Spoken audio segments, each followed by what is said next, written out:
তো এটা তোমরা আমার লাস্ট মিনিট শপিং আর প্রিপারেশন ভিডিও বলতে পারো বিফোর আওয়ার থাইল্যান্ড ট্রিপ। তো একবার আমরা জুডিও গেছিলাম, আমার জন্য বেশ কিছু ট্রাই করি, বাট আলটিমেটলি বিকাশের বেশ কয়েকটা শর্টস কেনা হয় কারণ বিচের জন্য।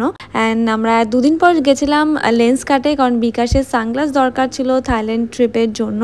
তো ওখানে বেশ ভালো অফার চলছিল, তাই ও নিজের জন্য 2টা সানগ্লাস নেয়। অ্যান্ড আমার অনেকদিন ধরে ব্ল্যাক ফ্রেম নেওয়ার খুব ইচ্ছা ছিল, তো ওখানে ছিল বলে আমি একটু ট্রাই করে দেখছিলাম। তো পছন্দ হওয়াতে একটা অর্ডার করে ফেলি, অ্যান্ড 2 দিন পর চশমাগুলো রেডি হওয়াতে আমরা ওগুলো নিয়ে চলে আসি। আমরা গেছিলাম আবার বিবি গাঙ্গুলি স্ট্রিটে, কারণ আমার সানগ্লাসে পাওয়ার বসানো ছিল। তো ওটা দোকানে দিয়ে আমি আর বিকাশ চলে গেছিলাম নিউ মার্কেটে টুকটাক কিছু শপিং করার জন্য। তো শপিং মানে কেনাকাটা আর খাওয়া দাওয়া। তো এই কিউট কিউট ক্লিপস গুলোও কিনেছিলাম, কেননা থাইল্যান্ডে বিচে খুব সুন্দর লাগতো এগুলো তাই। আর তখন না ভীষণ গরম ছিল, তাই এই টুকটাক শরবত জুস তো আমরা খাচ্ছিলাম। মাঝে আমরা লাঞ্চও করি, দেন আমরা চলে গেছিলাম ইন্ডিয়ান মিউজিয়ামের দিকে। ওখানে বিকাশ নিজের জন্য বেশ সুন্দর সুন্দর টি শার্টস টুপি এগুলো কেনে। তো আফটার 2 আওয়ার্স আমরা বিবি গাঙ্গুলি স্ট্রিটে সেই চশমা দোকানে যাই, আমার পাওয়ার দেওয়া সানগ্লাসটা রেডি হয়ে যায়, ওটা নিয়ে আমরা চলে আসি। থাইল্যান্ড যাওয়ার ঠিক একদিন আগে আমি বাড়িতে নেল এক্সটেনশন করাই, খুব সুন্দর কাজ করেছিল, অ্যাফোর্ডেবল রেঞ্জেই করে দিয়েছিল। সো দ্যাট ওয়াজ ইট। দেখা হবে আমার থাইল্যান্ড ব্লগে। Stay tune, stay happy, bye bye.